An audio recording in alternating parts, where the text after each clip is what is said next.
글로벌 증시에 영향을 줬던 주요 이슈들 살펴보면서 특징주까지 확인해보는 시간입니다. 굿모닝 마켓 인사이트, 오늘도 로제타 투자자문 최진석 포트폴리오 팀장과 함께 이야기 나눠보겠습니다. 어서 오세요. 안녕하십니까? 네, 안녕하세요. 제가 증시의 하락론자는 아닌데 상승론자이긴 한데 지난 금요일에 트럼프 대통령이 우리는 중국과 단계적인 관세 철폐를 합의한 게 아니다라고 밝혔음에도 불구하고 시장이 상승했던 이유는 뭘까요? 중국은 원하고 있지만은 아직까지 동의한 거는 없다라고 얘기를 했죠. 그러면서 관세를 통해서 이제 수십억 달러를 벌어들이고 있으니까 행복하다라고 또 강조를 했습니다. 여기에 또 1차 딜을 미국에서 서명하겠다라는 입장도 재확인을 했는데 금요일 날에 이제 일중 흐름을 한번 보시면요. 트럼프가 이 같은 발언을 전한 게 현지 시간으로 한 오전 10시 정도 됩니다. 그러면서 그때 이제 S&P 500 지수가 잠시 하락권으로 이제 전락하기도 했죠. 네네. 이러면서 좀 하락에 대한 불안감이 좀 강조가 됐었는데 그럼에도 이제 증시가 상승권으로 좀 회복한 이유 한 3가지 정도로 좀 꼽아볼 수 있을 것 같은데 첫 번째로 무역 관련한 이슈에 시장이 여전히 좀 둔감해졌다. 예전에도 이제 이 관세 철폐 소식이 나왔을 때도 상승폭이 좀 제한적인 모습. 물론 이제 나중에 백악관 측에서 좀 반대 여론이 있다라는 소식이 전해지기는 했지만은 초반에 이제 관세 철폐 소식이 전해졌음에도 불구하고 상승폭이 뭐 예전만큼은 아니었거든요. 이런 식으로 무역 관련 이슈의 시장이 이제 좀 내성이 생겼다라고 볼 수가 있겠고요.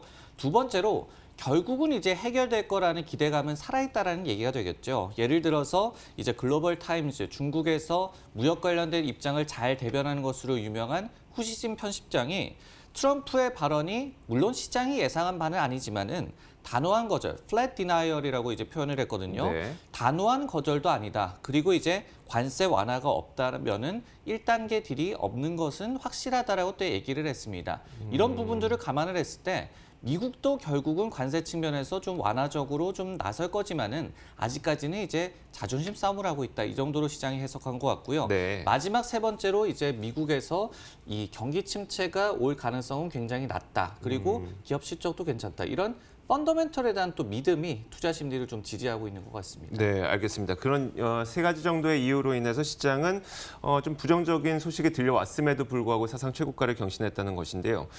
미국 증시의 뭐 펀더멘털은 꼭 이제 기업 실적이 될 텐데, 자 이제 3분기 어닝 시즌도 어느 정도 마무리되어가고 있는 것 같습니다. 이제 총평을 한번 들어볼까요? 네, 이제 현지 시간으로 8일까지 S&P 500 기업들의 89%가 실적 발표를 이제 마쳤는데 이 중에 이제 75%의 EPS가 컨센서스를 이제 상회했다고 합니다. 그리고 상회 정도도 3.8%로 굉장히 좀 양호했고요.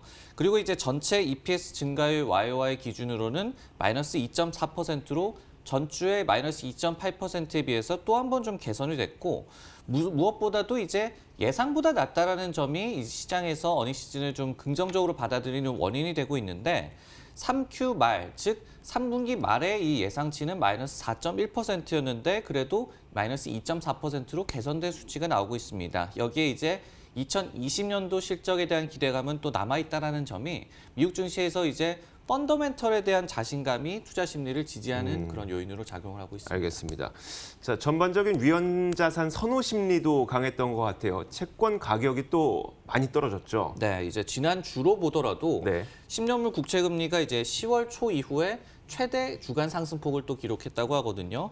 그리고 이제 장단기 금리 역전 현상이 해소되는 것은 물론이고 장기 금리가 최근에 많이 좀 상승을 하면서 이 격차가 벌어지고 있다라는 얘기를 예전에도 드렸었는데 지금 보시듯이 이제 10년물과 3개월간의 이제 50일간의 흐름을 좀 보고 계십니다. 그 스프레드의 단기 흐름을 보고 계신데 좌측에 이제 몇 가지 동그라미로 친 부분이 네. 2009년과 그리고 2010년 말 그리고 2013년, 2014년 이 즈음인데 이때 이제 스프레드가 상당히 좀 급격하게 벌어졌었습니다. 근데 이 수준과 비슷하게 최근에 10년물과 3개월물 간의 장단기 금리 차가 벌어지고 있다는 모습. 이 정도로 장기 국채에 대한 수요가 떨어지고 있다. 즉 가격이 떨어지고 있다는 측면이 위험자산 선호 심리가 그만큼 강하다. 그러니까 증시도 좀 뒷받침이 되는 양상, 또 지지가 되는 그런 양상이 벌어지고 있습니다. 알겠습니다.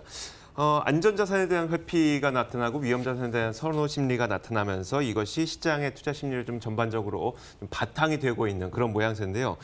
미국 증시가 또 신고점에 이제 다다르고 계속해서 신고점을 경신하고 있다 보니까 여기에서 이제 궁금해지는 점이 앞으로 그러면 업종별로는 좀 어떻게 움직일 거야 이거거든요. 그래야지 그 업종을 좀 잘 골라낼 수 있을 것 같아서요. 사실은 이제 주가가 계속 오르면서 신고점을 계속 높여가는 게 최상이겠죠. 네네. 근데 뭐 밑도 끝도 없이 아니면 한도 없이 계속해서 오를 수는 또 없는 노릇이니까 네네.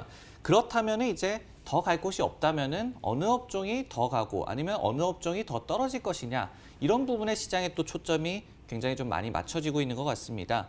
예를 들어서 저희가 또 9월 한 10일쯤에 이거를 목격한 적이 있었죠. 네. 급격한 이제 성장주에서 가치주로의 순환매가 나타났었고 그동안 많이 오른 종목이 상당히 좀 떨어지고 덜 오른 종목이 상승하고 이런 현상이 있었는데 당시에도 이제 S&P 500 지수가 신고점에 한 1% 이내로 근접을 하니까 이런 현상이 나타났었거든요. 그러다 보니까 최근에 신고점을 계속 경신하는 상황에서 업종별 향방에 대한 분석이 좀 많이 나오고 있습니다. 네. 이번 증시에서 신고점은 그러면 이제 가치주가 좀 이끌었을까요? 성장주가 이끌었을까요? 경기 민감주가 이번에 또 신고점을 컴백하는데 상당히 좀 기여를 했고요. 네네. 그리고 첫 번째로 이제 소개해드릴 분석이 스티펠이라는 이제 IB에서는 이같이 6개월간은 향후 6개월간도 방어주 대비해서 금융이라든지 에너지, 산업재, 기술주 등의 경기 민감주가 더 갈 것이다라고 얘기를 하고 있었습니다. 근데 이제 주목할 부분이 이런 분석을 내놓은 전문가가 지난해 12월에 증시가 급락하기 전에 연준의 긴축 속도가 과도하다라고 경고를 했던 인물입니다. 이후에 또 연준이 이제 3차례 정도 금리를 인하를 하고 그리고 국채 매입, 즉 여기서는 준 QE라고 이제 칭하고 있었는데 국채 매입을 재개함으로 인해서 민감주의 아웃퍼폼이 최소 이제 내년까지 이어질 것이다라고 전망을 하고 있는 건데 올해 S&P 500 지수의 목표치를 3,050 그리고 내년에 3,100으로 잡았으니까 지수는 결국은 제자리 걸음을 한다는 그러네요. 얘기가 되겠죠. 근데 이제 업종별로 좀 엇갈린 양상이 나타나면서 방어주 대비해서 경기 민감주가 앞으로 또 잘 갈 것이다 이렇게 전망을 했습니다. 우리가 흔히 얘기하는 성장주의 카테고리로 딱 놓을 수는 없겠지만 그래도 경기 민감주라고 네네. 하는 건 일정 부분 이제 성장주에 대한 맞습니다. 개념들도 존재하는데 반면에 그러면 이제 아니다 가치주로의 순환매가 나타날 거다라고 주장하는 IB가 분명히 있을 것 같아요. 네, JP 모건이 그렇게 얘기를 했는데요. 10년에 한 번 올까 말까한 이제 가치주로의 순환매 장세가 온다. 그리고 네. 이미 왔다. 이렇게 분석을 하고 있었습니다. 이 수치로 좀 말씀을 드리면요. 그래프로 추이를 한번 보자면은 대표적인 이제 가치주 ETF인 VLUE가 9월 초에 이제 순환매가 시작된 이후에도 계속해서 아웃퍼폼을 지속하고 있습니다. 지금 꺾은 선에서 밑에 보이고 있는 그런 그래프인데요. 네네. 그 위에 있는 것이 이제 대표적인 성장주 ETF인 MTUM인데 VLUE의 최근 한 달간의 성적도 플러스 11%, 그러면서 이제 YTD 수익률이 20%로 MTUM의 19%를 이제 역전을 했습니다. 그렇기 때문에 가치주가 9월 초부터 해가지고 계속해서 지금 아웃퍼폼을 지속하면서 성장주의 올해 퍼포먼스를 뛰어넘은 상황. 근데 이 같은 상황이 최소 내년 1분기까지는 이어진다라는 입장을 전했거든요. 특히 이제 매크로 환경 개선에 국채 금리가 추가로 좀 상승할 것으로 예상을 했습니다. 말씀을 해주셨듯이 성장주, 뭐 가치주, 경기 민감주 이런 것들을 나누는 기준은 다양하죠. 또 네네. 기업별로도 다르기 때문에. 근데 이제 양 IB들이 모두 국채 금리의 추가 상승을 점쳤고요. 스티펠도 이제 10년물이 2.25%까지 오를 거라고 예상을 했거든요.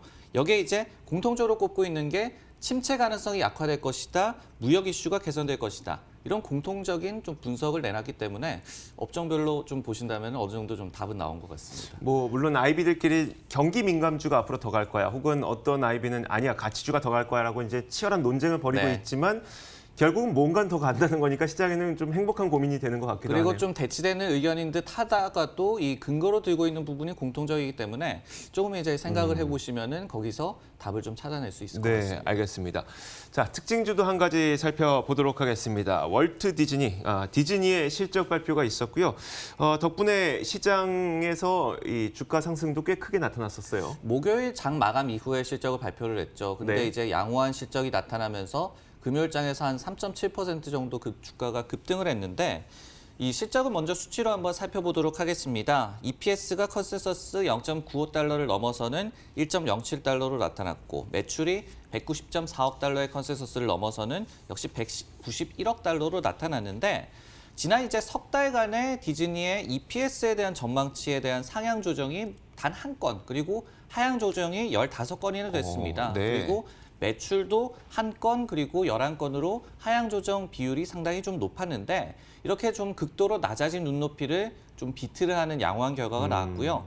그리고 이제 사업부별로 보더라도 어떤 이제 방송 쪽을 주로 칭하는 미디어 네트워크의 매출이 22%, 그리고 테마파크와 굿즈 등의 사업이 한 8% 정도 매출이 늘었고, 그리고 스튜디오 사업이 이제 플러스 또 52%, 소비자 직접 상대하는 어떤 뭐 스트리밍 서비스라든지 이런 부분에서의 매출이 316%나 늘어나면서 스튜디오를 제외하면은 거의 모든 사업부에서 또 컨센서스를 상회한 전년 대비한 매출 증가율이 나왔습니다. 네, 매출은 잘 늘었는데 EPS가 조금 줄었다. 그러니까 뭔가 투자를 좀 많이 해서 네. 거기에서 비용이 좀 많이 들었다라고 볼 수 있는 거네요. 이런 부분들은 이제 인수를 최근에 이 디즈니가 워낙 좀 많이 했고, 네네. 그리고 또 스트리밍 서비스를 이번에 좀 출시를 하다 보니까 그 준비 과정에서 비용이 많이 나온 문제, 그리고 인수 자산에 대한 어떤 뭐 상각 문제, 네네. 이런 부분들이 이익에는 좀 영향을 미쳤습니다. 그런 것들은 아마 시장에서도 다들 알고 있다 보니까 EPS 전망치가 좀 낮아졌던 네. 거고, 그 낮아진 전망치를 비트하는 결과를 내놓다 보니까 시장에는 굉장히 긍정적으로 작용했던 맞습니다. 거네요.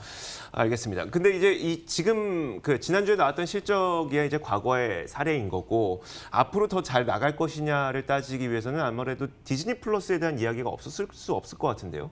디즈니 플러스가 일단은 이제 11월 12일에 출시가 되는데 네. 일단 미국과 캐나다, 네덜란드에서 출시를 하고 이제 다른 나라들은 순차적으로 출시를 한다라고 얘기를 했고요.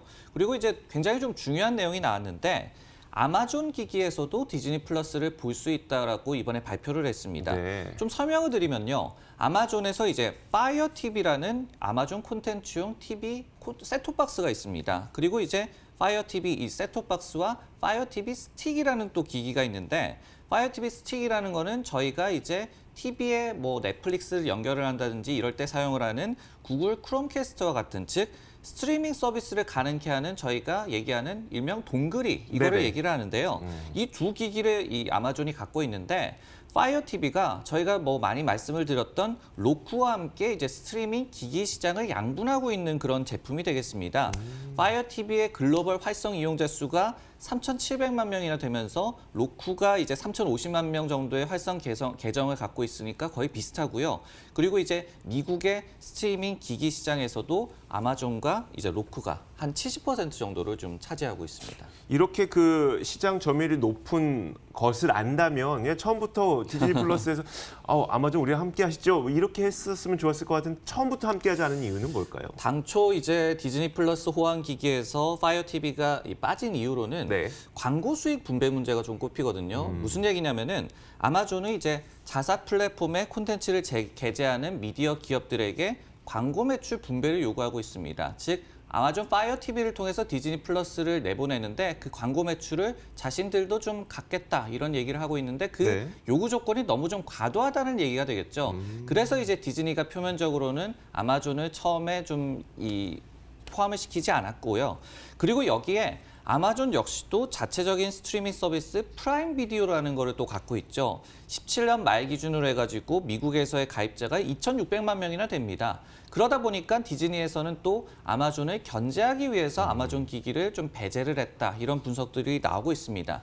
따라서 이번 발표는 디즈니 플러스의 이 서비스 가용 플랫폼 확대라는 측면에서 볼 때 파이어 TV의 사용자 기반이 방대하다라고 말씀을 네. 드리지 않았습니까? 이런 부분에서 볼 때는 디즈니 이제 투자자들, 주주들 입장에서 환호할 만한 디즈니 플러스 관련된 소식이 이번에 나왔습니다. 네, 알겠습니다.